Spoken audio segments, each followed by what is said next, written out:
আসসালামু আলাইকুম। বিশ্বাস করবেন না, আমার মনোবল একেবারে পুরাটাই ভেঙে গেছে যখন নিজের ফাঁসের ভাইগুলারে না দেখি বা নিজের ফাঁসের ভাইটারে হারাই ফেলছি।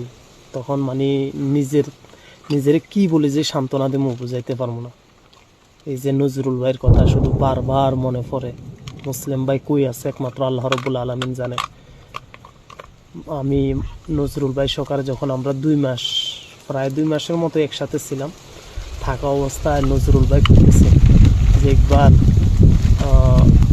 বিশ্বাস করবা না ভাই, আমি বাংলাদেশ আর্মিতে থাকতে প্রায় 23 বছর আর্মিতে থাকা অবস্থায় এত গুলি ফুটাই নাই যতগুলা গুলি মনে করো যে এই 2 মাসে ফুটাইছি।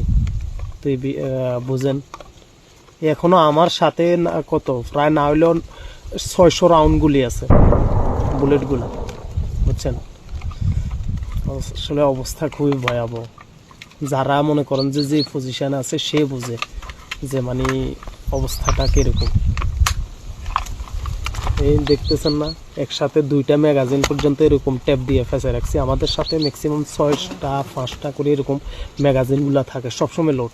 এরপরে মনে করেন যে বুলেটগুলা এই ব্যাগের ভিতরে আমরা রাখি, ব্যাগের ভিতরে মনে করেন যে ইয়াতে আছে, বুঝছেন।